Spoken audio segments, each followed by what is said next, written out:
The midwife slapped the baby once, twice, 3 times. The child stared back at her, but she did not cry. The room fell silent. In Umokoro village, when a child is born and does not cry, it is not celebrated.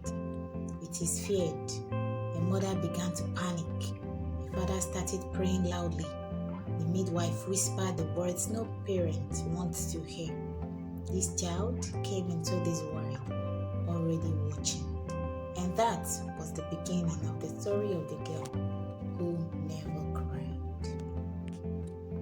The name there came, which means mine, because after 3 miscarriages, a parent believed she was a miracle. But something about Nkem unsettled people. Although babies cried when hungry, she didn't. Although babies cried when sick, she didn't. When she fell and scraped her knee, she would simply look at the blood, as if pain was something distant. The villagers whispered, "She has an old spirit. She remembers where she came from. She is not fully here." But the parents ignored them. To them, she was just different. When Nkem was 5 years old, her father collapsed in the farm. Strong man, never sick, dead before sunset. The entire village mourned. Her mother wailed and rolled in the sand. Her older brother screamed and clung to the coffin. But Nkem, she stood beside the grave, dry-eyed, watching the soil cover her father's body. An old man muttered, "This child has no tears for the dead." The rumor began that day. After her father's death, things began to go wrong. Their harvest failed. Their goats died mysteriously.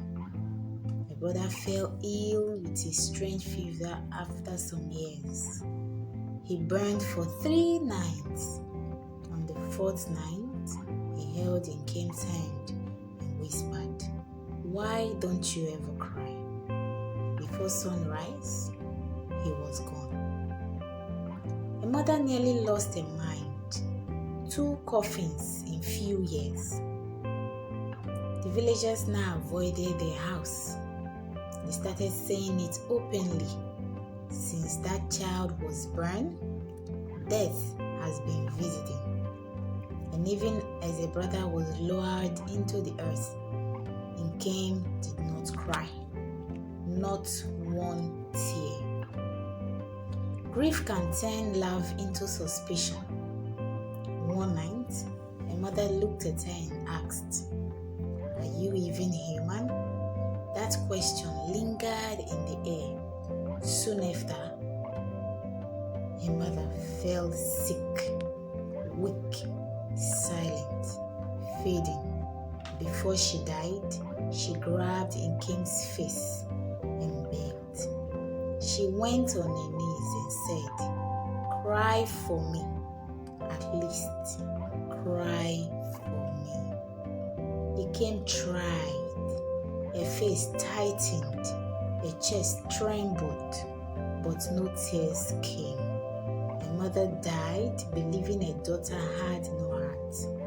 And just like that, at a young age, Nkem buried her father, her brother, her mother, and she did not cry for any of them.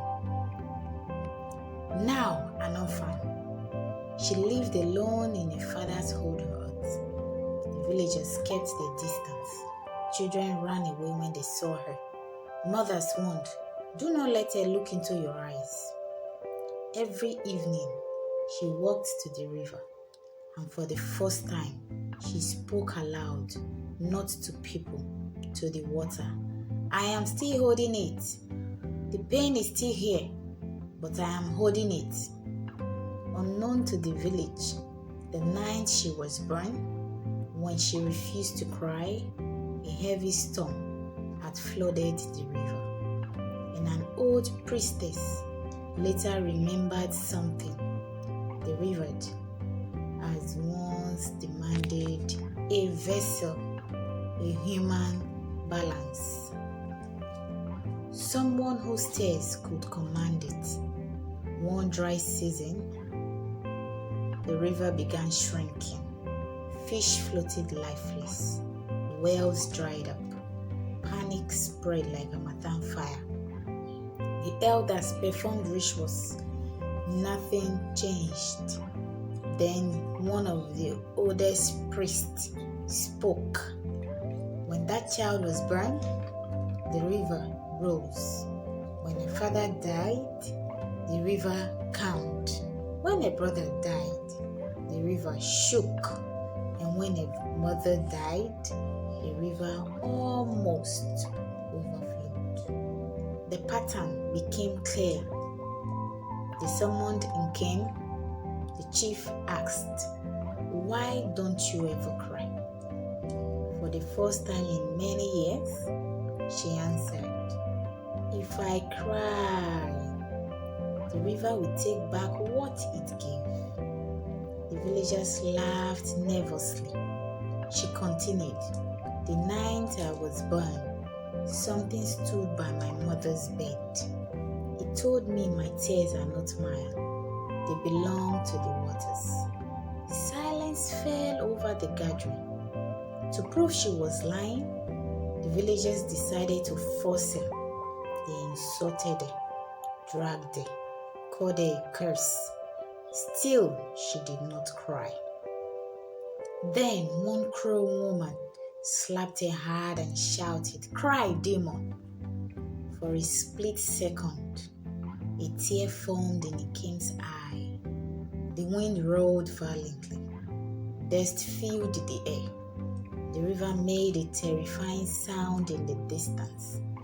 The woman screamed and fell backward.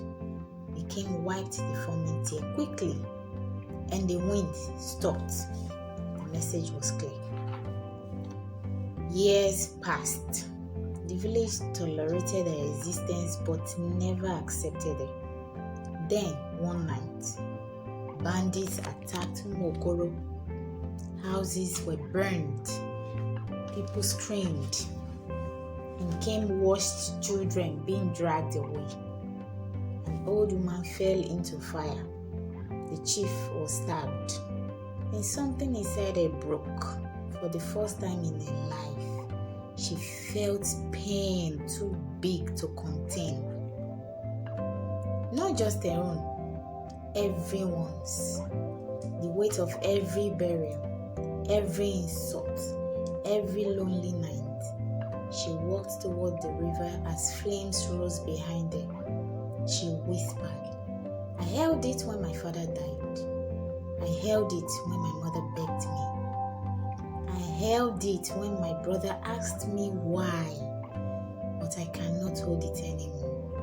And she cried. The sky cracked open. Rain fell like punishment. The river rose higher than any living person had ever seen. It rushed into the village, swept away the bandits first, destroyed their weapons, extinguished the flames, but the water kept rising. The villagers screamed her name. She stood in the middle of the storm, tears flowing freely. Then she stepped into the river. And as suddenly as it began, the flood stopped. The rain ceased. The river returned to normal level. The village was saved.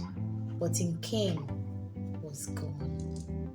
They never found her body, but sometimes when the river is quiet at sunset, people say they see a young woman sitting on the water, watching, silent. They no longer call her cursed. They call her the keeper of tears.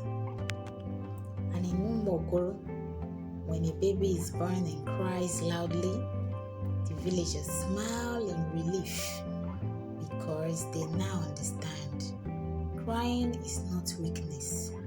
Sometimes it It is what keeps the word from drowning. Moral lesson: never judge what you do not understand. Silent pain is still pain. Some people carry storms so others can sleep peacefully. Tales are powerful, whether shared or withheld. Thank you so much for watching. Please check back for more interesting stories.